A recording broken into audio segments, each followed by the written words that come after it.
I don't think that I can say that every piece of animation that comes out of Japan is the same genre and that genre is anime. So this is... Never mind. This is not a good segue into anything. This is nothing. Every anime has to have the naked little girl in it.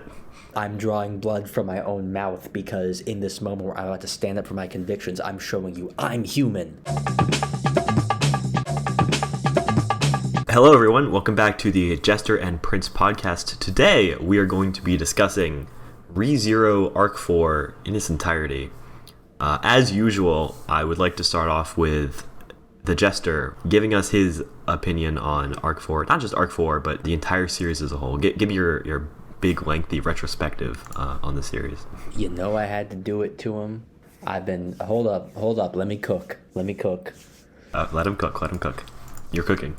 I'm watching you cook right now. I'm gonna cook. Arc 4 was pretty good, actually. One thing that I've been wondering to myself is whether or not Season 2 was a massive tonal shift from Season 1. Because so much of Season 1 took place in, the bright and sunny mansion, and it was a lot more lighthearted and humorous, but it didn't really end up that way. And all of Season 2 sort of maintained that same dark tone. And I wondered for a while if the dark tone ever got too oppressive. At one point I toyed with the idea that the show was just, meandering too much through, everything sucks, everything's bad. And I certainly felt that way in the moment sometimes. And we can dive into this. At some point, it clicked around, I want to say... Was it Betelgeuse? No, although I did love that. The episode about Otto. Oh, okay. The season just started to make sense. Mm-hmm.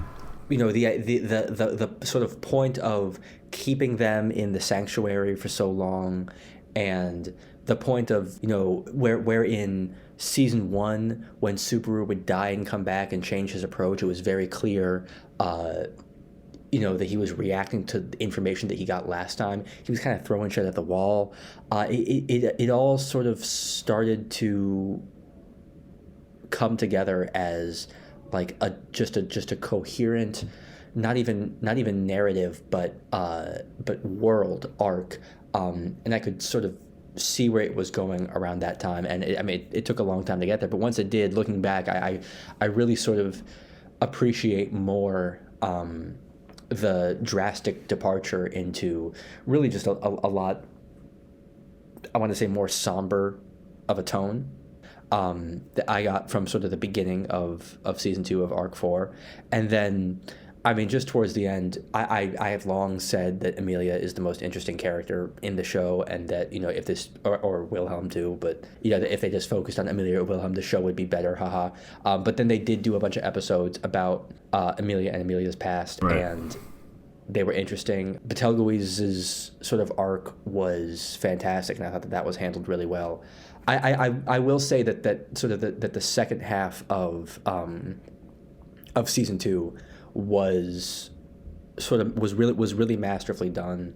It really did a good job of taking all of these spinning plates that ReZero had sort of put up in the air and getting them to a satisfying conclusion for a season, while also not making what I'm sure will come next seem like it's just rehashing old plot points, or right. It's making it seem forced.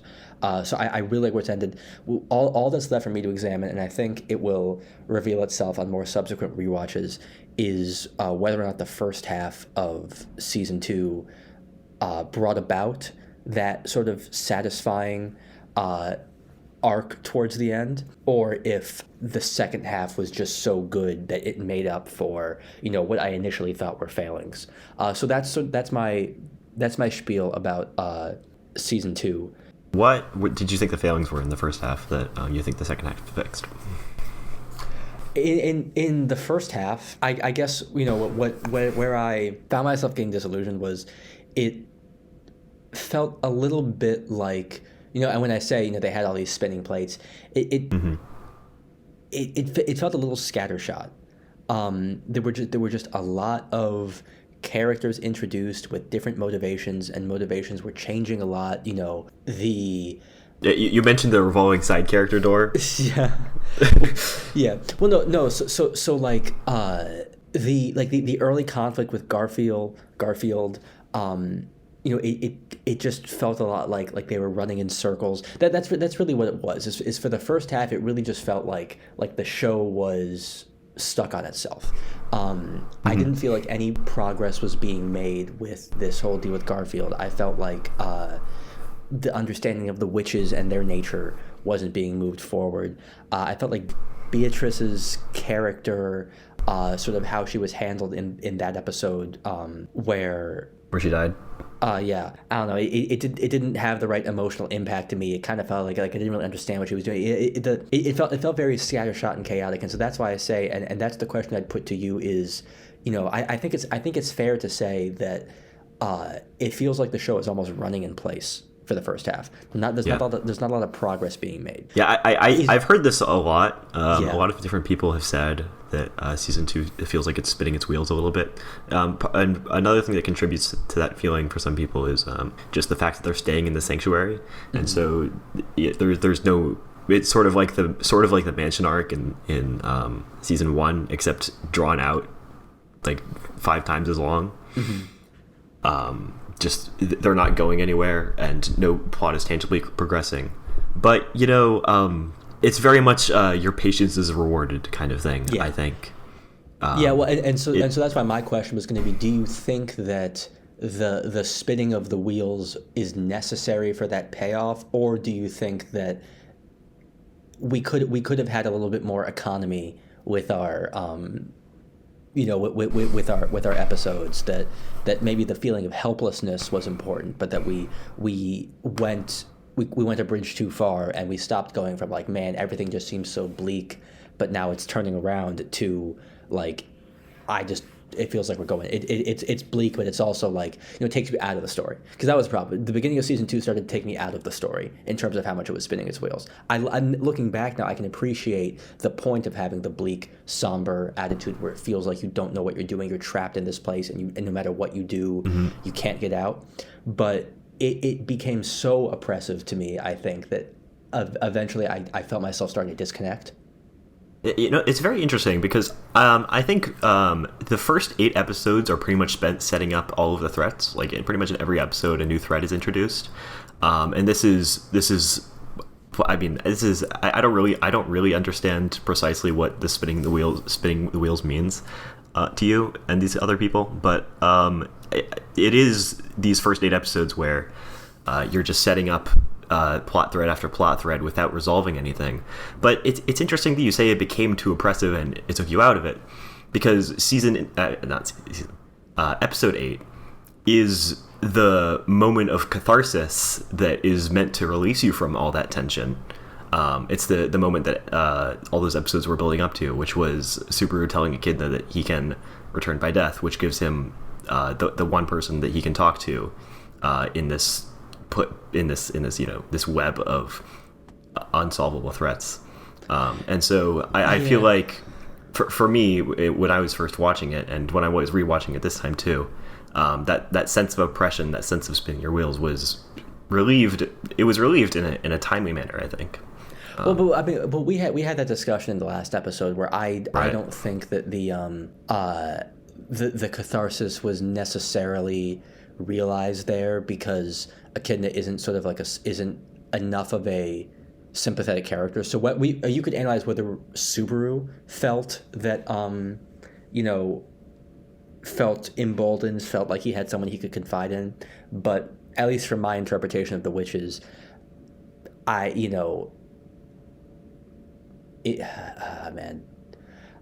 almost said something controversial, but I don't want to. Again, I mean, Echidna is a lot of people's favorite character because I feel like the way she acts is very manipulatively sympathetic. Like it's the way she acts is exactly how a sympathetic character would act, and so you can just say that otakus want to be dominated. What? What's that? You can just say that otakus want to be dominated. Does she act like that kind of a character though? We had a differing of interpretation in that scene, and so it didn't feel too cathartic to me. I guess I don't know enough about the people who say, "Oh, it's spinning its wheels." Maybe we'll do a reading negative reviews of ReZero video. When I sort of co-opted the term "spinning its wheels," so let's break down the phrase. Right. To be spinning your wheels means that like you are ostensibly trying to move fast. Okay. Maybe you even veered off course, like you were driving on the road and then you flipped over. Your wheels are still spinning because of momentum, maybe, but you're not actually moving anywhere. Okay. In the first half of season 2, there were these bits of sort of important moments for me that would give it momentum, but it still felt that we were moving too we were trying to move too fast, if that makes sense. When I say we're spinning our wheels, I mean like the story is acting as if it's moving fast, but it's really not moving anywhere. How is it acting like it was moving fast? Because, and like you said, they set up all of the threats. Yeah. I think sometimes that season 2 would set up a threat or a plot point, be it like Subaru's encounter with his parents and the eventual sort of change in personality that will give him, or sort of his initial fights with Garfield, or Otto's first sort of declaration of friendship, or wait, these aren't threats. These are not threats. mini resolutions. I mean. These are like keys to the puzzle that are being set up. Yeah, things that contribute to the wide culmination of the arc. Or the biggest one for me is the introduction of Echidna. I felt like sort of the eventual, oh my God, Echidna is a psychopath thing was, and we don't read too much into that word. We had the whole discussion about whether or not the witches are actually evil and the true nature of evil, whatever. Psychopath is a good word to describe it. Okay,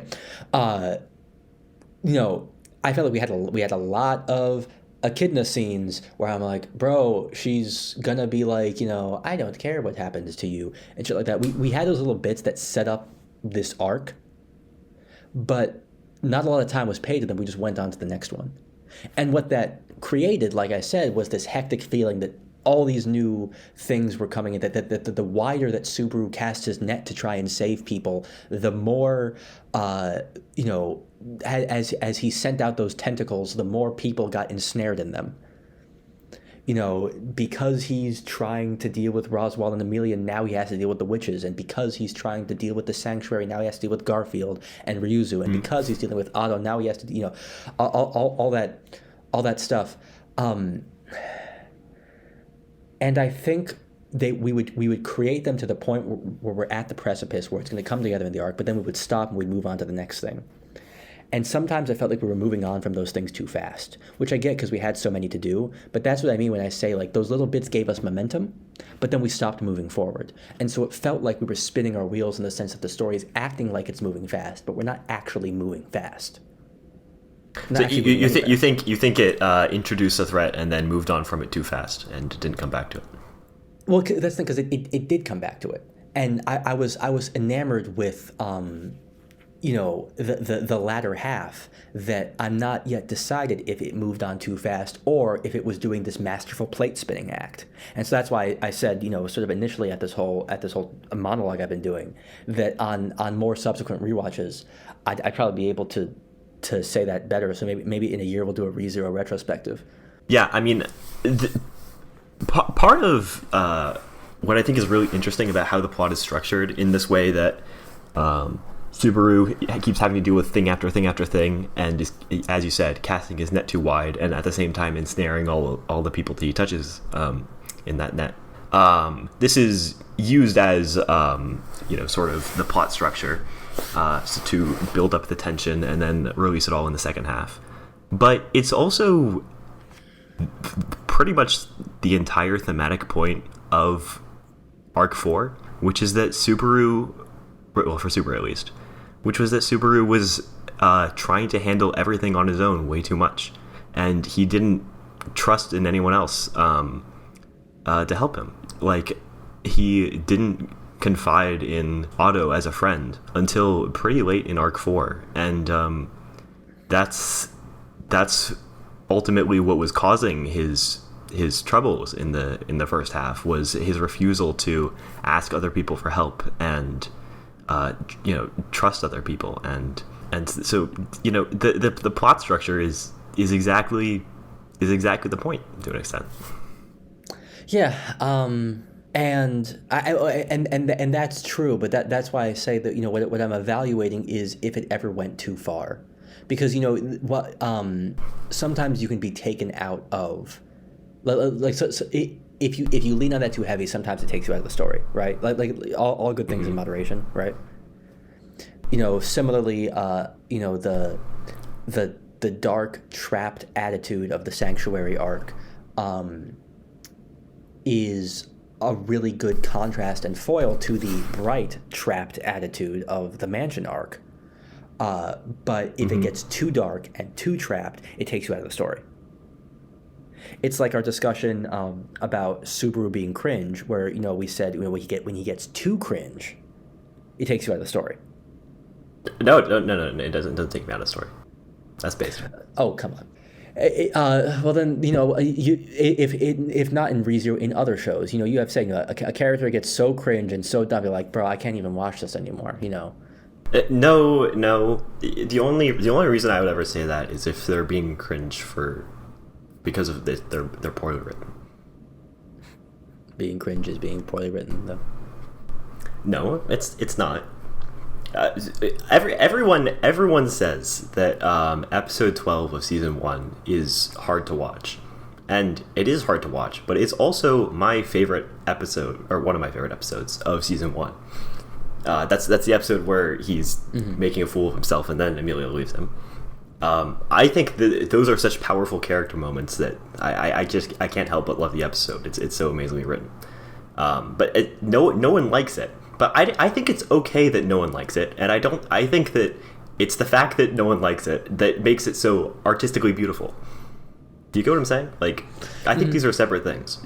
Yeah. Well, not to reach for the old ground, but we had a difference of opinion there too, where you said it doesn't take me out, and I was like, yeah, well, I think sometimes it can. But man, I think that's sort of the beauty of ReZero, is that whether or not you are there for the entire ride or are like me and sort of had a lot of considerable bumps, you still end up in the same place, which is an appreciation Feel for strong, man. What? Feel strong, man. I think you said straw man. True. You end up with an appreciation for a heavily thematic story, well told, with at the end of the day, likable, or at least characters that you care about, going through a simultaneously fantastical but yet deeply relatable journey. Right. And so with that, ReZero is pretty good. Give me what were you going to say? Anything else about the show as a whole? We never actually got around to that. It's a good show. I'm sure with sort of the talent behind everything from the voice acting to the music to the animation that season 3 will be made promptly and well, and that there will be no production hiccups or anything. And so I'm excited for it to come out hopefully later this year. I think will be great. I think they should even investigate doing a dub. They did do a dub, actually. I would love to hear. It's pretty decent. I think that Subaru should be played by me. No, Subaru should be played by Nicolas Cage. Emilia should be played by Anya Taylor-Joy. Wilhelm should be just voice clips from Richard Harris. He was the guy who played Dumbledore in the original movies. Isn't he dead? Yes, that's why I say voice clips. Like a South Park Isaac Hayes thing. They just take from previous episodes. All right. So, how do you think it compares to Madoka Magica? Now that we've seen two proper animes, two of my favorite animes. They're kind of incomparable. And I hate to admit this, but I don't think that I can say that every piece of animation that comes out of Japan is the same genre and that genre is anime.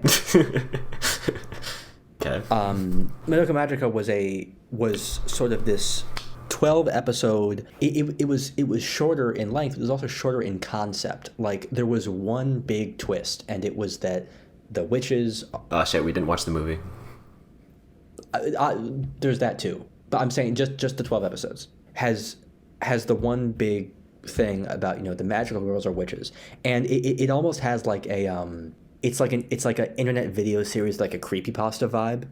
There was another plot twist, which is that Homura is time traveling. Yeah, well, but what I mean when I say that is like like every sort of creepypasta video game sort of has the same conceit where it's like everything seems so great, and then all of a sudden we start to introduce these little wrinkles of doubt that maybe things aren't so great, and then the world shatters, and then the big twist is done, and then all of a sudden it's like super esoteric and weird and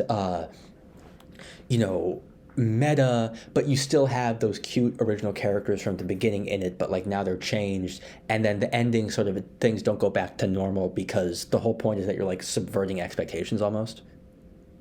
ReZero is a completely different show. ReZero is like a more traditional, at least I think, it has its 30-minute episodes. They're both from Japan, but ReZero has its established world. Stop saying they're both from Japan. They're both from Japan. ReZero has its established world. The story exists in that world. The characters are static. They aren't necessarily stand-ins for something else. They aren't. There is no existential threat that's going to break the world wide open, which is something or other. Maybe they will, but at least not now. There's no great twist like that. It's a much more traditionally paced, smaller story. So in that sense, I can't compare the two as sort of equals in genre, which is like my 9/11, that I have to acknowledge that anime is like a deep and complex art form. Oh my god, I said art form. Jesus Christ. In terms of quality, though, in terms of anime stuff, Madoka Magica had some less anime BS to it, but ReZero was a much prettier show. That said, Madoka's witches were way cooler to look at than ReZero's witches. Nah. Okay, man, shut up. I know you love. I like looking at Echidna. I know you like looking at Donna. You want her to Donna dominate you. So true. That is so true. That's even though I say ReZero is pretty to look at, the camera work, sort of the framing of the shots and everything in Madoka Magica was fantastic, and much better than ReZero's. I sound like that one guy. Shaft is just an amazing studio when it comes to. I sound like that guy from the that one Bad Spy Accident review we read about. The thing that really killed me was this show's backgrounds. Yeah, so I can equivocate about sort of the artistic merits and rankings between the two shows, but I'm no artist. Madoka's music was also better. No. Yes, no. ReZero had garbage music sometimes. No, it didn't. Spy X Family has the best music of any anime of the three I've watched. Madoka Magica's music is pretty good, but the composer Yuki Kajiura, it's one of her less good works, I think, and I think ReZero is a lot better compared to it. Although it has a very consistent and interesting style, Madoka Magica's music.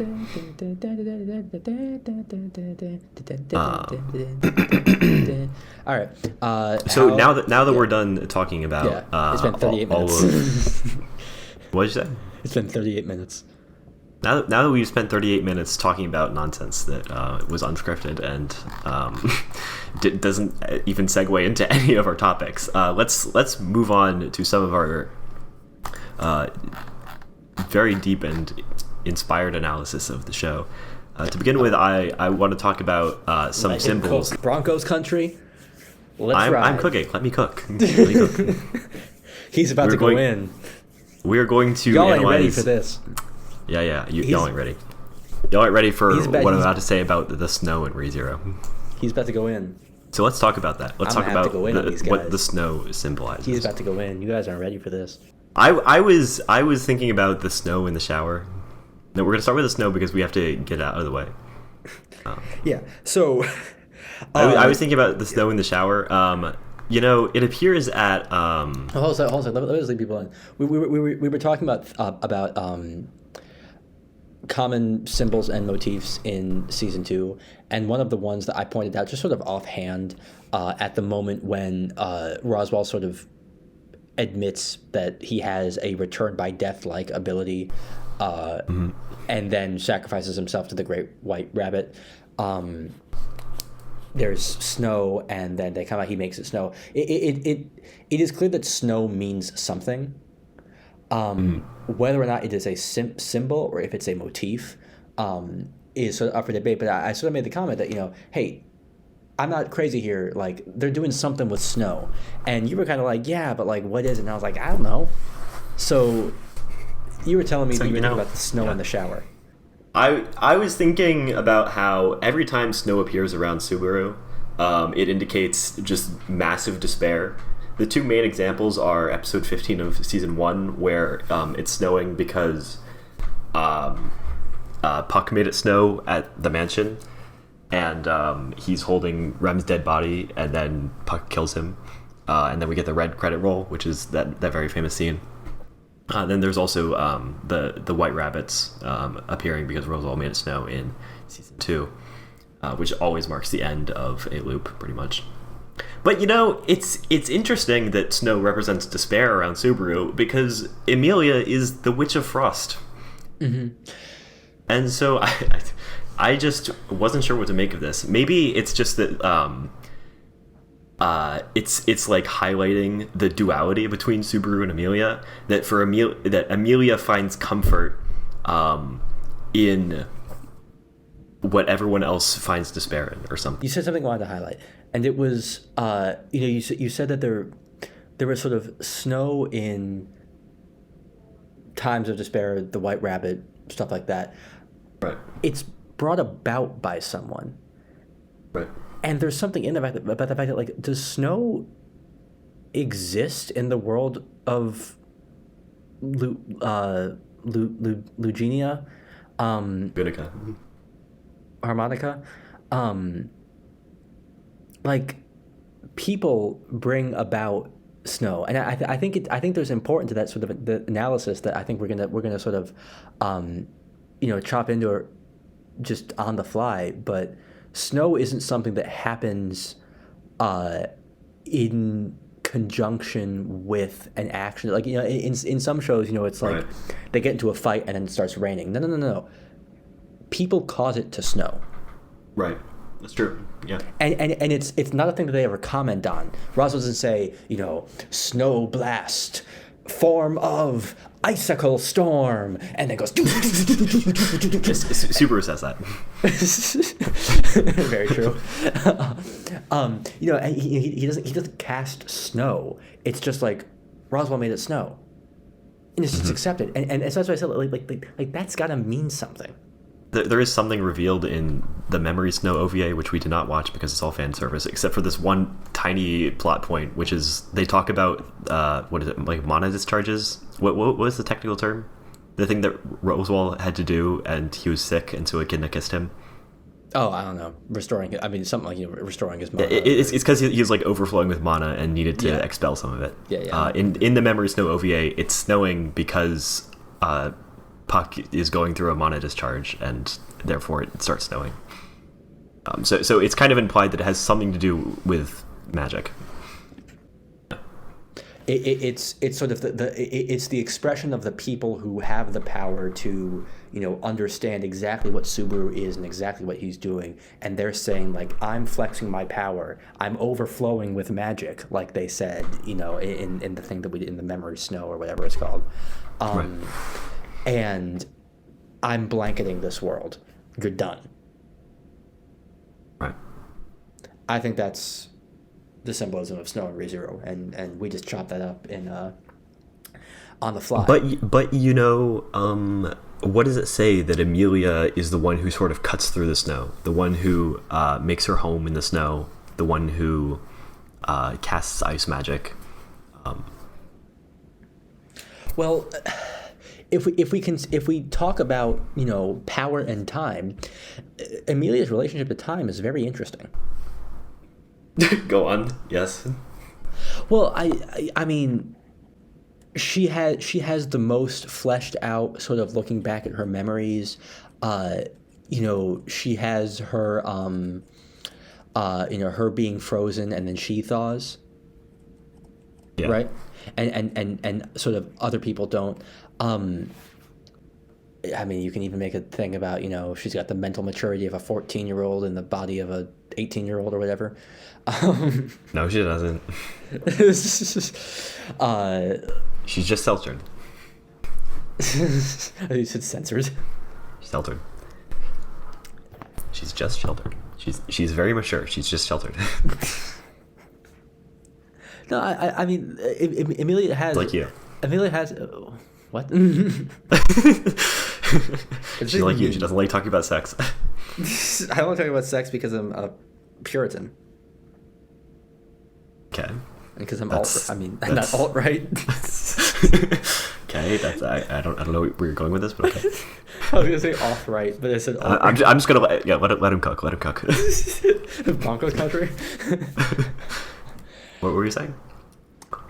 No, I mean, so what does it say that Emilia is the person of ice magic?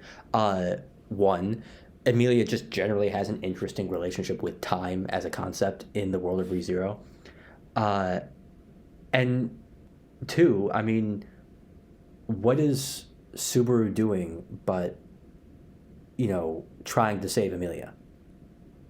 I mean, he's doing a lot of stuff, but like ultimately it's centered around Emilia. And so you say if Snow is in other people's hands, sort of the their version of a stamp of I'm stopping this, I'm flexing my power, I'm ending your run right here, Subaru. Your run, whose ultimate or at least most base goal is to save Emilia. Wouldn't it make sense then that Emilia is the Snow person? Oh, because she is the end goal, is what you mean. Yeah. And so when the Snow comes to say that Subaru's ended, that's because it is the end or nothing. Like, But you know, I didn't expect you to take that angle. What I thought you were going to say is something like, since Emilia is the one who cuts through the snow, you know, snow representing despair to Subaru. Emilia is the one who can sort of control that despair and channel it into something positive for him. I guess I guess it's a similar conclusion, but just from Emilia's angle. That's too easy though. That's too easy. Yeah. Well, it's right. It's too easy. Don't you ever talk about me, sorry ass receiver Michael Crabtree. So this is never mind. This is not going to segue into anything. This is nothing. Okay. Now, when we were watching the second half of season 2, you brought up the fact that you brought up this accusation, which is not true, but it's kind of true, that every anime has to have the naked little girl in it. When you were looking at Ryuzu in the crystal. And, you know, lolis are definitely like a major trope in anime. Like they're a major feature of the genre. And so I thought it was worth talking about at this point, because this is a good time to talk about it. What lolis really mean within anime, and also within ReZero, and how they're used to add to the characters.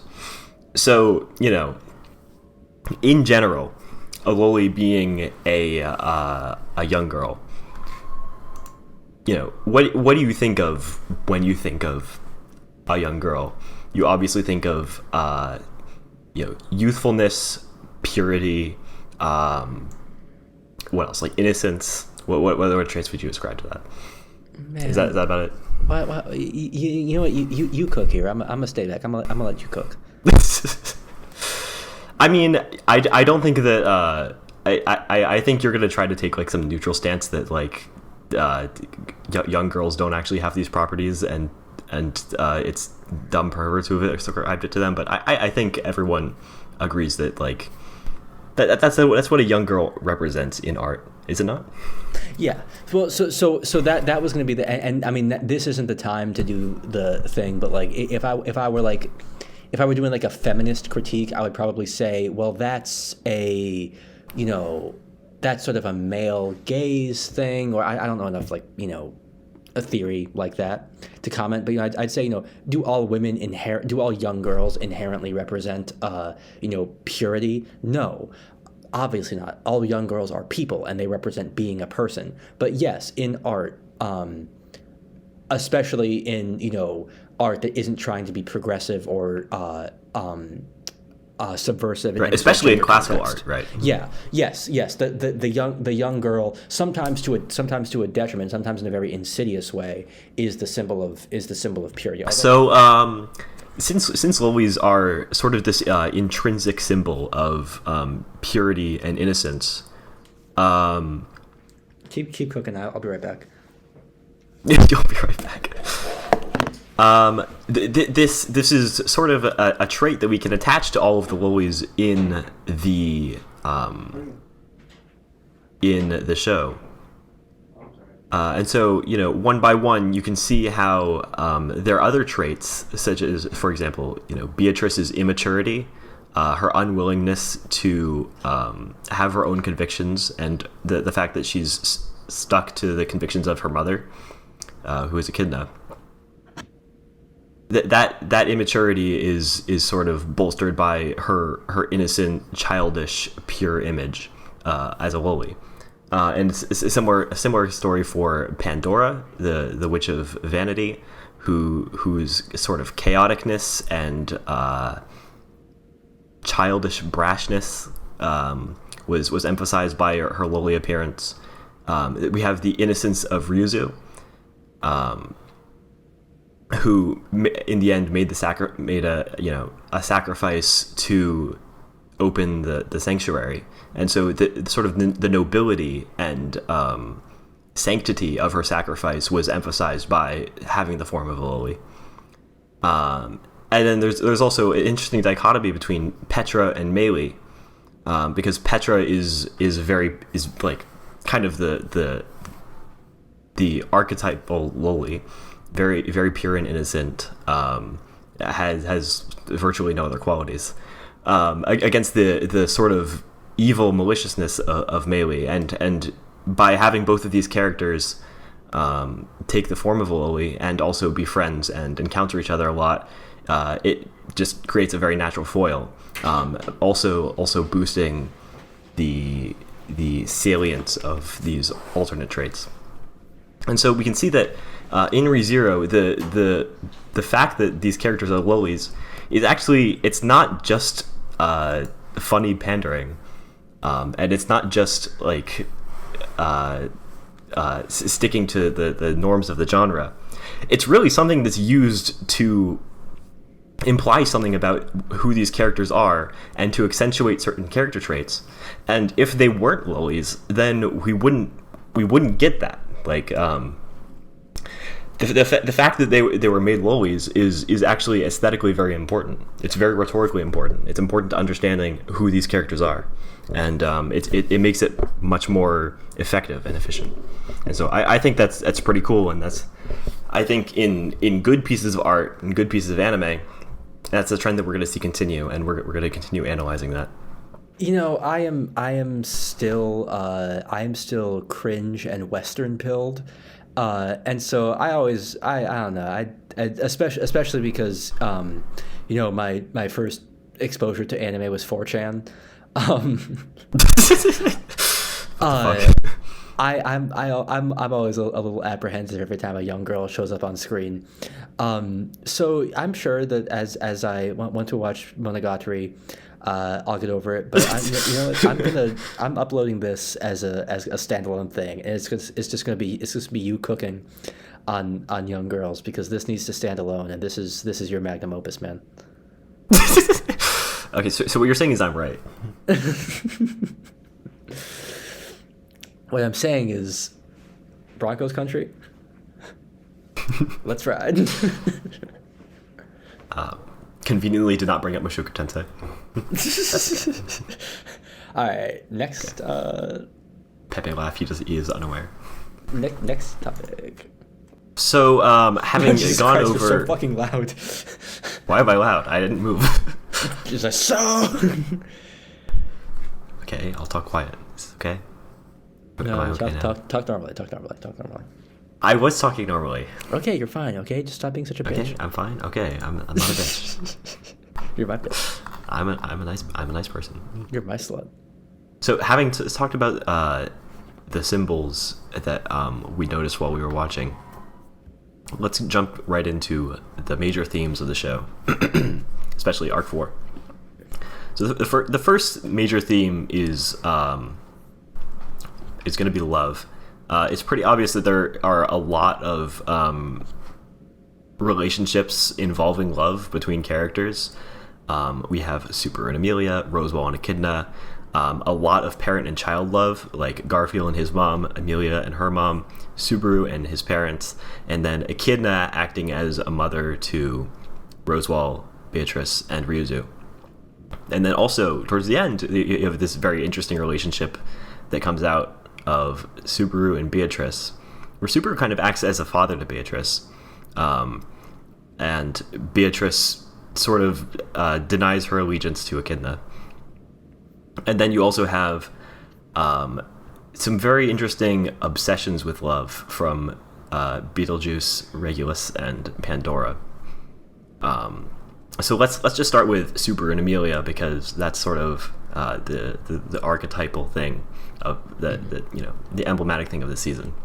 Yeah, well, and that they are the platonic love. Platonic love. What do you mean by this? Bros cooking. I just realized now that when we say platonic, and that means it's friendship. But when I meant platonic, what I meant was I guess it's called in the platonic form sense. Aristotelian love, because it's so perfect as if it's a play. In a Petersonian sense, they have. I think platonic is actually the right word. It's a platonic form of love. It is. The problem is just that if I say they have a platonic relationship. Right. What else were you saying? Go ahead.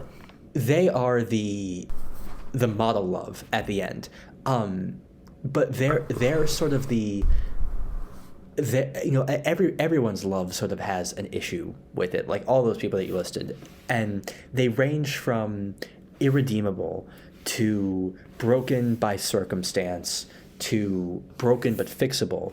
But Subaru and Emilia's has the clearest vision for how they get to sort of a healthy love, and like you say, it requires sort of a commitment to loving each other as who they actually are, and not an idealized version of themselves. Loving them right. even with flaws. Right. That is another major theme of the season that we're gonna get to. Mm-hmm. But like you said, the scene where he sort of has to yell at her and be like, "You're so stupid and I hate you." Yeah. And sort of Emilia's love has to be sort of navigating the, am I enamored because he wants to save me, or do I actually love him? That sort of thing. Mm-hmm. There is a roadmap for how they get to the good love at the end, where they share that moment with each other on the balcony. Yeah, throughout the season you kept saying, what does he have that I don't? Because did we talk about this in the last episode? I don't remember. We touched on it a couple times because you just thought it was really funny that it is really funny that when a kid, because I said it when Echidna was she was like, well, if you come back I could make it work, and I was like, what does he have that I don't? But it is interesting to sort of map out how Subaru and Emilia came to fall in love with each other, because Subaru's always said that he's been in love with Emilia, but he wasn't really in love. It was just kind of a crush until I think season 2. Well, he wasn't really in love. He just was, because it was an isekai, right? And he's like, oh, it's the woman, so I'm in love with her. Well, yeah, exactly, and that was the major theme of the first three arcs. Was that his love was sort of malformed for Emilia, but then they sort of come to this non-idealized form of love, because in season 1, Subaru's love for Emilia was very much based on this idealized image of the isekai girl, and it wasn't realistic at all, and that's what caused him to not pay attention to anything that she was saying to him, because he didn't realize that she was a real person with real interests that weren't just totally based in tropes that he was used to. And so she was a person that had real agency. Her character would develop without his input, which it does, and I think it's not a coincidence that when her character develops away from him, that's when they have the whole "I love you" scene. Right. I think that's exactly right. And so what we learn from Subaru and Emilia's love is that love requires abandoning these idealized images that you have of each other. You like to think of love as the sort of dreamy thing where everything is perfect, but the real thesis of this relationship is that love requires you to acknowledge imperfections, and that's why I think Subaru's speech to Emilia in the scene where they kissed is actually genius. You didn't like it when we watched it, and I didn't like its writing. And without having the script in front of me, I can't really make a cogent point here. But I understood it in terms of what's it called?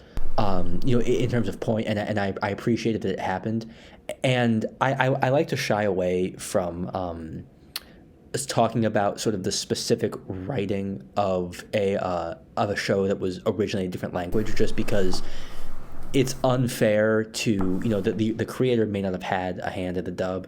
I did actually read sort of an interesting. It was. We didn't watch the dub. I'm sorry. It didn't have a hand in the subtitling.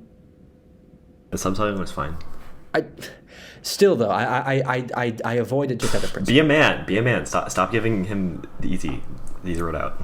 Well, so I was gonna say, I read like an actually interesting Reddit post for once that was like, we talk about foreign movies with kid gloves too much because we're all afraid to talk about the writing because no one here speaks French or German or whatever language the film was in, and that's the thing. It's kind of like the Holy Quran in a sense, in that because I don't speak the language in which the revelation took place, I might not be able to fully. Except for Monogatari. Well, no, so that's why I say it. So like I didn't like it because of like just specifically the words I was reading. I was just like, this is not a very well written scene to me. Like the dialogue felt weird and slanted, and like when he was doing the like I don't like you, it didn't feel like the way a normal human talked. I've had experiences like that where I've had you have a conversation where you're like, no, like I acknowledge that you have flaws, but it read like that that meme, or not even meme, it's the fake deep thing where the girl's like, do you like me? And he's like, no. Do you think I'm pretty? No. And then she's like cries and he's like, I don't like you, I love you. The writing felt. It wasn't like that, but okay. I know, but I'm saying that the writing had this like little ham-fisted quality to it that made me cringe a bit. But again, it was a translation, so I'm not sure how it played in Japanese.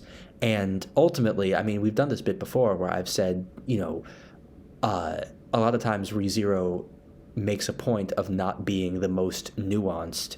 It sort of hits you over the head with its point because its whole deal is, hey, look at how these characters have grown because of all these different iterations of themselves that they've been through. So that's why I'll excuse it. But like when I said I didn't like it, it was just like literally the dialogue between Subaru and Emilia. I was just like, man, if I feel like I would have liked to see this written differently.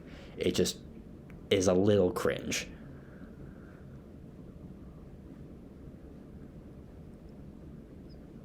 Yeah, no. Thematically, it's great. It's great in the story. The fact that it happens is good. When it happens is good. The points that they come to is good. I just like literally the words on the screen I was reading. I was like, damn, bro, this is mid. Okay, well we let them cook. The speech that he made was really brilliant because it was him telling her it was him telling her to her face that he didn't like her and that he was really fed up with her. Yeah, not just that he didn't like her. It was really that he was fed up with her, and that she was being really useless, and that's why Subaru had been handling everything on his own the whole time, is because he thought he was the only one who could do it because of his ability. But it was him having faith in Emilia and her agency that was what pushed the plot forward in the end. And we also get this callback where he keeps saying that he believes in Emilia, and he knows Emilia can do it. And then Emilia says she accuses him of treating her like a doll. And I thought this was also really genius, because that's what Subaru had been doing the entire time in season 1, was just having this idealized vision of her with no agency and no flaws. And that's why you can say that she didn't actually think that, because the fact that she so quickly acquiesces to the love means that she was prepared to accept it, but she was challenging him in a way. She was she didn't actually in that moment think that and then was suddenly convinced. I think that she sort of knew that he had changed, but she was goading him to say it, almost just as sort of he was goading her in sort of being like, I hate you. They finally aired their dirty laundry from season 1. They finally got everything out in the air, said to each other what all of their problems were, what everything that they didn't like about how they were treating each other was, and they finally moved on past it when Subaru finally convinced her that he loves Emilia not because of the ideal in his head, but because Emilia, flaws and all, is his ideal. She's worth loving just because of that. I like what you say about they air their dirty laundry, because if you remember sort of in the season 1 scene where Emilia finally sort of snaps at Subaru, she doesn't let him talk. Right. Do you think perhaps that his scene with Echidna, where he can finally say that he can return by death, has some parallels to this scene where he can finally say that I've been shouldering all of these burdens because you're useless? Right. I mean, it's also a parallel to that scene in episode 12 where he tries to explain to Emilia that he can return by death. He tries to explain everything to Emilia, so just for the hope that she'll understand, but he isn't able to get anything out, and so that's when Emilia says, I don't understand if you won't tell me, and then she leaves. And so that scene is pretty much mirrored in his telling Echidna the same thing, but this time he is able to explain himself, and so then you get this other scene where they kiss, and Subaru can't explain everything, but what he can do is he can explain his feelings. For once, and he can explain sort of the genuineness of his love, which is what she needed to hear. She didn't need to hear his excuses for his behavior earlier. What she needed to hear was that Subaru actually loved her for who she was, which no one else would ever do. Emilia had been left behind time after time. She had been left behind by her mother, by Puck, by everyone she trusted, right? And what Subaru has managed to do is to prove a dozen times that he's one person who actually won't abandon her, who actually won't break his promises, even though there was the cute thing where he broke his promise to hold her hand through the night because he needed to scribble some things on the walls to encourage her, and she could forgive him for that, but that's what initially started their fight, was that him breaking the promise, and what resolved it is him finally assuring her that he's the one person who won't break his promises. And this is symbolized in the climax of the scene, which is their kiss, because what does Emilia think a kiss does? Well, it's revealed at the end that she thinks that kisses will get her pregnant. And so what the kiss means to Subaru is it's getting the girl, which is what he's been going for all along. But to Emilia, it means that Subaru is gonna stay with her forever because she thinks that he wants to raise children with her, and so this kiss to her sort of symbolizes and demonstrates that Subaru won't break his promises to her, and also it symbolizes that she is moving past her own attachment issues in the past and is willing to trust in someone, which we'll talk about later. We'll get to the Emilia character analysis. I'm ready to have a baby. Yeah, we could jump into the Emilia character analysis if you want, but go ahead. Well, no, so what I was to say here is, because you say, love is not a theme. Love is a or rather love is not a point. There is love. Right. That's true. Is a thing. So when we say, love is a pervasive theme in ReZero, but what is the point that it's making? It is, well, let's start with that ideal that they get to, which is, being able to love and accept each other for their flaws, and ultimately being able to see each other on equal footing. For so long, mm-hmm. Emilia views herself as never being able to sort of, repay, Subaru because he's a hero, and Subaru views Emilia as this, ideal doll on the top shelf that he just wants to reach down and grab. When they get to equal footing is, sort of when they have that, every other love can't reach that point. Or has not reached that point. And you can organize mm-hmm. them from has not to can't. And so when I alluded to this earlier when I said either by circumstance, or just by morals, sort of, there are two great ones, I think, which is the love between Garfield's mother and Garfield, and the love between Roswaal and Echidna, where Garfield and Garfield's mother is the perfect example of a love that can never be realized because of circumstance. They have a genuine, true love of the mother and son, but because life is out of your control, it will never be realized. She's gone. Mm-hmm. Whereas on the flip side, Roswaal and Echidna can never be realized because Roswaal is enamored. He's under a spell, but he's loving something that can't love him back. Yeah, that's true. And so they sort of sit on the far other end of the spectrum of loves that cannot be realized. And so I think the point that ReZero makes is, and we said earlier about if you just keep moving, you'll get there. Yeah, we did that. They do that with love too, where they say, there is some love that will just never work out because of the hand that you were dealt. But for everyone else in the intermediary, Subaru and Emilia are the example for which to follow, which is to keep, even if you don't see her goal at the end, if you don't see the steps to how you get there, if you keep her or him as the goal in the end, and then you live your life, you get there by pure nature of the fact that as we get older, we get wiser, as we have more experiences, we get better, as we try again. The little skills we pick up along the way eventually teach us how to view each other as equals, how to, let go of this idealized version. Subaru couldn't see the steps that led him there, but he got there in the end.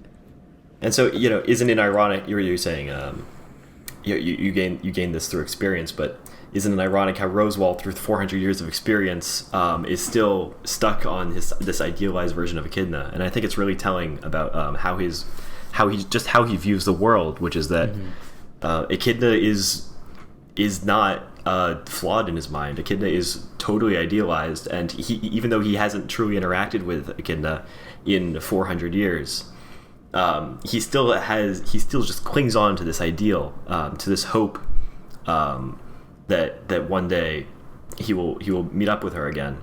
Mm-hmm. And Roswaal clings to ideals in many ways, including his ideal for what the future is, and in this way he's very much a foil to Subaru, who is dealing in the real world and maybe that's not actually true. Well, but let me hold back on that. But he's a foil Subaru in many ways, including in this. Yeah, go ahead. Well, but that's why I make the point about how he has sort of the irredeemable one, which is that you're right. You say, well, hey, he's been doing his thing for 400 years. Why isn't he the best at love?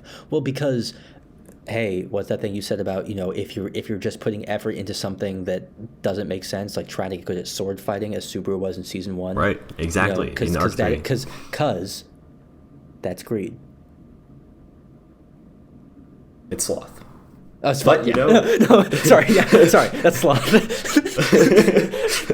I fumbled. But man, I had literally the greatest like it all comes together. Bro fumbled. Bro fumbled the bad bitch. I Tyler Huntley'd that. So on the subject of Emilia again, so now that we've seen her full arc, which really took 2 seasons to happen at all, which I think is also pretty cool. She relied on others for a long time, right? From the moment she woke up from the ice in what was the OVA called? In the OVA. She was relying on Puck and trusting that Puck will be there. And so whenever Puck left, she felt just totally abandoned and lost because she had no direction to go. And it was the same with her mother and everyone else who left her, including Subaru. Whenever people abandoned her, these people who she was following, she suddenly had no direction in life. And so her arc is essentially her journey to find her own convictions, because she's been relying on these other people so much, but eventually she really just has to become her own person. She has to get some self-confidence. And where this comes from is, of course, that scene with Subaru where Subaru tells her that she's being trash and not actually doing anything on her own. And it's tough love, but it's true. She was following other people her whole life because that's sort of the isekai girl archetype. But this is where she finds her own convictions. She realizes that everything that she personally thinks is good it's okay to think that those things are good. And there's a good example, which is her reasons for taking the throne, which are sort of a source of existential doubt for herself, because she consistently calls him selfish, which sort of ties into the theme of greed, which we'll talk about soon. But there's a point where in the season where she acknowledges those motivations as legitimate. Those motivations being that Roswaal said that he would melt the forest if she took the throne. And so she finally acknowledges that it's okay to have such a selfish motivation. It's okay to have your own convictions and your own priorities. And similarly, this is part of her arc to step up as a leader to the village and not be afraid of their judgment, because their opinion of her doesn't matter as long as she's doing what she thinks is right, as long as she's following her own convictions. And so really the broader movement here is from insecure. She's always taking responsibility for everything, even when things are not her fault. She wants them to be her fault.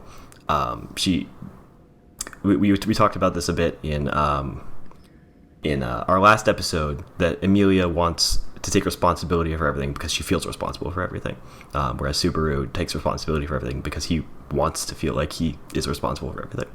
And so this trait of Emilia's comes from a deep insecurity in herself, and she finally beats this by having her own convictions and being able to face other people on her own. And a good example of this is when she, in the final moments of it's either episode 24 or 25, when she tells Roswaal to just get up off his feet, tells him that he's been dumb and he needs to save Rom and stop the snow. she just tells him to his face, which is the first time that she's ever confronted Roswaal, who is, obviously, well, maybe not obviously, but she looks up to him a bit. Mm-hmm. Yeah. And that's the first time that she's able to blame someone else other than herself for things that have gone wrong. Mm-hmm. Which she can only do after, or really only do in earnest after she has the tough love from Subaru. Honestly, I think if you pay attention to the pacing, one of the signs of a good plate spin is when the plates fall all at once. They still fall in the right order. With Emilia though, and just talking about her, there's an interesting, because one of the things that we didn't talk about in sort of our symbolism discussion that was still on my mind was the idea of blood. Go on. Well, ReZero is certainly violent, but it's not a slasher. It's not overtly gory, but there's a lot of blood in it. A lot of blood symbolism in the openings. But there's one of the kind of iconic scenes is that thing where Subaru bites his lip so hard that he starts bleeding. Right. And I think Garfield does the same thing. There's the frozen blood when he's seeing his scenes. There's the bowel hunter and the drawing of blood and the vampire and everything. But we have blood in conjunction with this violence and this somber. But what occurred to me and what sort of was powerful enough to me to make this something I wanted to talk about for this episode was we also have the notion of blood with the character of Emilia in a very different way of what is her blood. That's a good point. And her struggle with the idea of being a half elf, coming to terms with it, who her mother was. Does she run from it? Does she embrace it? Is her fate predetermined? Is she going to be evil? Is she fated to become a witch because that's in her blood? But just as we have the blood that Subaru draws being a symbol of determination, it is a reminder of his mortality. It is a reminder of his pain, and yet always a sign that he's going to keep moving on. Like, so long as he can bleed, he's still human. And even though the most human thing is to die, and Subaru doesn't die, it's almost like, there is blood to tell me it's still the human experience, so I'm going to keep pushing the boulder. Or I'm drawing blood from my own mouth because in this moment where I'm about to stand up for my convictions, I'm showing you I'm human. Right. I think there's sort of an opposite interpretation you could take too, which is that, what is Subaru doing whenever he draws his own blood? He's trying to kill himself. He's trying to abandon everything in the current world because he thinks it was all worthless. And so what does it mean when he chooses not to draw blood, when he chooses to accept his blood? At the same time, that means that he's accepting his convictions and accepting the world as it is and trying to work in it. And I think you can take this idea of accepting your own blood to Emilia as well. Exactly. The only time that the only way that Emilia can sort of accept herself and accept her heritage, especially accept her past, is when she comes to terms with her own convictions and her own personhood, and sort of accepts her blood. And I want to talk a little bit more about her accepting her past because what was I going to say about her past? Her ability, when she's finally able to see her past clearly, that's when she's able to see and accept that she is to blame for some things, but also other people are to blame for some things. And this is a very integral part of her taking responsibility for herself and her own ideals, and being more secure in them. Mm-hmm. Yeah, no, I like that thing that you say that blood is conviction, and for Subaru, it's conviction because he is human. And for Emilia, it is conviction in the sense that when she confronts her blood, she has to confront why she does things.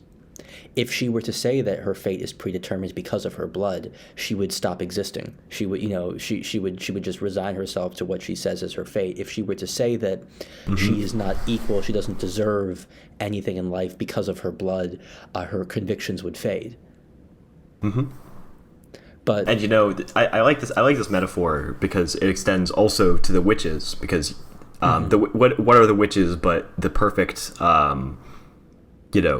idealizations of their principles. They're the perfect incarnations of their principles. And don't bleed. What do they say about gods? Gods don't bleed.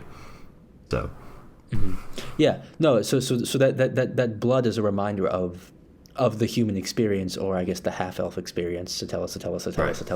Now, who else really figured out how to direct their own life and confront their past? The prince. That would be Beatrice, who is the best girl in the show. What a great segue, right? man. That's so good. I'm so fucking proud of you. Now you have to tell us about how Beatrice is actually the best girl. She's not. Why not? Who is the best girl? Don't say Rem. Don't say Rem. This whole idea that I have an infatuation with Rem started with the fact that while we were watching ReZero, I had made myself dinner, and it didn't come up I like what I was eating. We don't need to retell the story. It just so happened that when Rem would How be on the screen, convenient. usually because whatever she was saying was boring, I would take a bite to eat. And apparently, me scarfing down some rice. Every time why'd you wait? screen, I can't let this go. Why'd you call her boring? What the fuck? I'm just being a head ass. You're never gonna live this down. No, because every time she talks, put this in the highlights. Jesus Christ! Every time Rem talks, is resident sleeper. Okay, man. The best thing that happened in this show was for her to go to sleep because that's why she went to sleep. Yeah. Yeah, because resident sleeper. What is she now in the mansion? Resident sleeper. If you put this in the highlights, people are gonna be so confused. Like, what did Red say to you? Jesus Christ! No, but what's even in the show? I would make like weird eating noises every time Rem was on screen, and so this spawned this whole idea that I have this. In fact, I don't like Rem that much. He's like in fact, I have made it very clear that Emilia is the best character in the show. So true, except for Beatrice. I know that you like Beatrice because you're missing a sister figure. That wasn't the right response at all. you had so many options and you said the wrong one. Who let bro cook?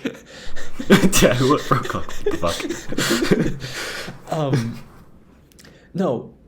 So, Beatrice, while being a bagillion years old, is a child.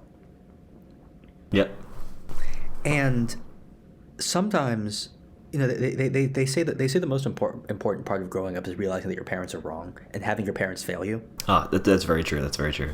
Yeah. That if your parents are always there, physically, emotionally, monetarily, you can never truly grow up because the people that brought you into this world have to drop you for you to realize that you have to pick yourself back up. Mm-hmm. And Beatrice's whole story is an exacerbated version of the fact that no one's ever failed her. Why? Because she was manipulated to the point where her mother, Echidna, could never fail her, and her father, I'm doing air quotes, but you can't see because we don't record ourselves, father, Roswaal, can never abandon her, or can never fail her, because Echidna has created an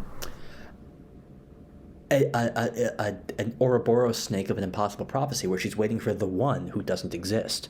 And Roswaal has just given her a magic room in the mansion where, she can't be killed. So Echidna gave her that, actually. Well, okay. I'm sorry. I was thinking. Also, I think Roswaal is more of like an older brother. You're right. No, you're right. I take back what I said. Because I forgot the scene where the door is in like the other place. So I take back. She's a victim of single motherhood, as they say. Jesus fuck. Detroit, am I right? Who let him cook? Why don't you say your thoughts about IQ differences? Yeah, spirits have low IQ. That's just how it is. No. So Echidna has created a prophecy which has never been fulfilled, and so Echidna can never fail her. Mm-hmm. If we want to talk about greed, what is more greedy than to never want to let someone down, like sort of Subaru is chastised for saving everyone? So Echidna's solution to that is to emotionally manipulate Beatrice. Echidna would say she's a wonderful mother because she can never let her down. But Beatrice, for all her life, is never let down, is never failed, is never abandoned, and therefore never grows up. She's a child. But yeah, so my favorite scene is the choose me scene from the end of episode 24, where Subaru and Beatrice are in the library. Everything is falling apart. Beatrice has to make a final decision, and that decision is between sticking to Echidna's vision for her and making her own vision for herself and her own life. And so I think that's my favorite scene for a lot of reasons that we can get into later. But it's really just the pinnacle of this concept of having confidence in your own convictions and also having the confidence to cast aside other people's convictions when, as you said, when they are wrong, and building your own life for yourself. And there's also the concept of that person who Beatrice has been waiting for 400 years. And that very closely mirrors this concept of ideals that we've been talking about.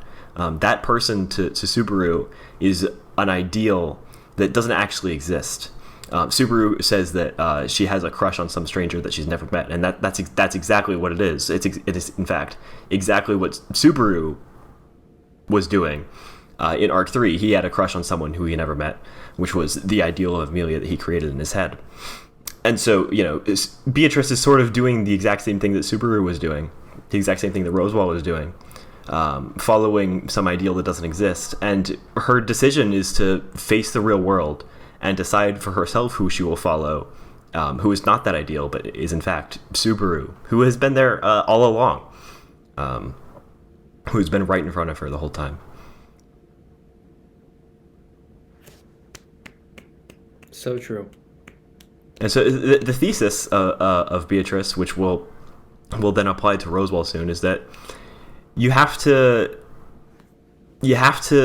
face the real world. You have to give up these ideals and focus on the people who are actually around you, because otherwise you'll just be spinning your wheels. So true, brother. It is 3 a.m.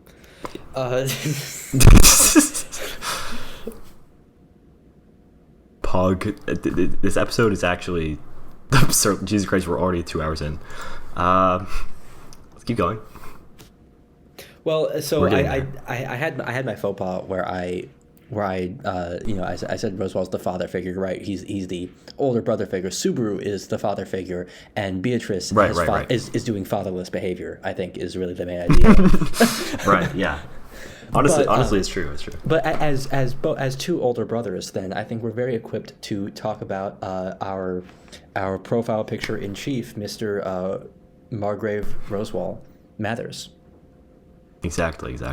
We finally have enough to actually talk about him for once. Yeah, man, fuck you for making that our profile picture. Actually, it's fine. I kind of like him. He's funny. It's really like the perfect storm of things, because he's a prince, but he's also a jester, but he's also ReZero, but he's also funny. That is the 4 genders.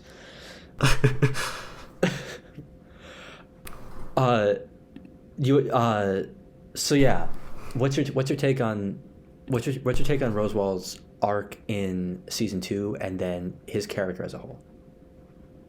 So his arc was that the entire time he's been really focused on his own goals, and his own worldview. Being 400 years old, you'd sort of think that he has that right. In the beginning of the show, in the beginning of season 1, we give him a lot of respect because he's immensely powerful and seems somehow like immensely wise. Like he has everything under control, but really what he is he's controlling. He's been controlling Subaru and Emilia and Beatrice the entire time. He's been basically fabricating every threat to date in order to build up Subaru in his own image. And somewhat ironically, he's been doing this for Echidna's sake, because the entire time he's been controlled by Echidna in the same way that Echidna wanted to control Subaru. And so, sort of blinded by this love for the ideal of Echidna, and blinded by his own conviction in his worldview, a very ideal and poisoned worldview. He thinks that everyone sort of thinks like him, because he doesn't know anything else. He's so focused on this idealization of everything. For example, he thinks everyone's love is just as poison as his, because he says to Subaru, don't you view Emilia in the same way that I view Echidna? Wouldn't you just like give up everything for her? Isn't her like survival like all that matters? He's like, no, that's weird. That's just like not giving her any agency and stuff. And so what he learns throughout this arc is that he doesn't actually understand anyone else around him in the same way that Subaru was refusing to understand anyone else around him in season 1, because he's so blinded by his idealizations of everything. Well, and I like that, because I think if we examine Roswaal in season 1, who was sort of the only person to, at the outset, take us back in the mansion, or at least be good with him. Well, clearly Roswaal saw himself in Subaru. And what is, I think, so perplexing to Roswaal's character is that Subaru grows and changes, and Roswaal does not. Right. In fact, it's even worse. Roswaal has been stagnant for 400 years. Yeah. Well, but what does he say? He's been writing on his soul. He has inscribed his own destiny. I mean, he lives by an inscribed destiny in his tome of wisdom. I mean, he is the exact opposite of Subaru's idea of have your goal, and you're not always working towards your goal, but so long as you're like intelligently working, you will get to your goal, or you are making progress towards your goal. And Roswell's the exact opposite. He says, I have written down the steps to my goal and I will follow them, and he never gets it. So a really fantastic example of how Roswaal refuses to understand anyone else's motivations is not just not understanding Subaru and Emilia's feelings towards anyone. It's also refusing to understand Ram's feelings towards anyone, because anytime Ram and Roswaal confronted each other, Roswaal went on these monologues that you were actually criticizing about how Ram could have taken such and such steps to kill him if she had just been a little more efficient, and how she just got the timing right to catch him in the act of like casting the snow, and that was his weak point, and he was like goading her on into trying to kill him for so that they could fight. But what was happening there was he just didn't understand Ram's motivations at all, and Ram repeatedly said that he just didn't understand what she was doing, and that's because Ram, had a pure love for him, that same sort of pure love that Subaru has for Emilia, which is flaws and everything. She doesn't love some idealized version of Roswaal because she actually wants Roswaal to change. She actively wants Roswaal to change in the same way that Subaru actively wants Emilia to change, because Ram wants to and eventually does, to get the Tome of Wisdom out of his hands and burns it, because she thinks that it's been poisoning him, and she wants to save him because she just loves who he is as a person, the same way that Subaru loves Emilia as a person.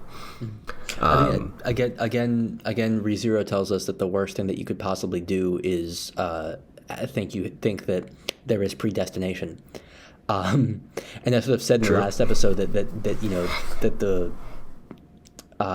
witches are that the world of ReZero is an absurdist one. That despite the fact that there are all these powers that be, no one actually knows what's going on, and that's why everyone has their own sort of like religion ideology for why things are happening. That's also true. That's also true. Very true. But here is sort of I feel, because I think I was saying a shaky ground we were doing that, But here I am feeling honestly vindicated that yes, what ReZero is telling us is everyone except for the people who think that predestination exists are valid. Yeah. Rom is valid, Subaru is valid, Emilia is valid, Garfield is valid, Ryuzu is valid, Otto is valid. Furthermore, what this really means is that anyone who's willing to change is valid, and anyone who's not willing to change or isn't willing to let other people change is bad, is controlling and wrong. And you know who doesn't change? People whose identity is purely the sin in which they represent. Yes, exactly. Well, yeah, that's true. It is a condemnation of the witches in that sense. Mm-hmm. It's a condemnation of not having any greed. It is sort of like that. Being totally absorbed in a future that you think is predestined and not having any greed for your own personal convictions. Convictions that are truly your own, and not based in anyone else. That is the sort of greed that is healthy, is to believe in yourself. And the greed that is unhealthy is to believe in something that you don't actually believe in. Well, that's the thing. I mean, there is nothing more greedy than to insist that you are supreme agent over your fate. And there is nothing less greedy than to say, well, the world has been predestined for me. In fact, that's kind of why, if we sort of get to like, early Protestant history and stuff, the denominations which subscribed to predestination tended to be the ones who also valued, modest living and, rejection of opulence. Now, a lot of that was couched in, the rejection of church, what's it called? The extravagance of the papacy and church indulgences and stuff. But I don't think it is lost to say that there is a ideological link between predestination or not thinking that free will exists and a belief that excess and opulence is sort of a sin. Not always, obviously. There are some people like modern megachurch pastors will say, not to make this a Christianity thing, but just as a quick aside, the modern megachurch pastors will say, well, God wants me to have this private jet. So it's not completely true, but there is a link. Just replace God with Madoka. Monaco wants me to have this private jet. Yeah. But the link exists. I think is fair to say. And so those who do not have greed are those who think that fate has been decided. And ReZero makes it clear in its in Subaru's sort of willingness to accept himself as related to the witch of greed and the sin of greed, that greed in your fate and greed in your convictions is a good thing. In fact, it might even be, in the world of ReZero, the supreme good thing. More so even than love is, and it's funny because greed has a negative connotation, but that's the line that ReZero walks, is ReZero will create these wonderful characters with motivations that you agree with and live with, and then they will ascribe them to things that we traditionally think are bad, like greed, like sloth. That's what it's doing, because that ReZero is saying be greedy, but it's not saying be greedy in the way it's forcing us to rethink what we mean when we say you're being greedy. It's forcing us to acknowledge that greed is needed. Yeah, I think you said that very beautifully, and I think it's demonstrated through the basically the two negative examples of greed that ReZero puts forward, which is Echidna's greed, which is for the sake of greed and nothing else. It's just self-actuating greed, and then Roswaal's greed for something that isn't real. And so what ReZero is saying is that you need to be greedy about things that are real and about things that you actually care about. And I think you said that very beautifully. Thank you. I appreciate it.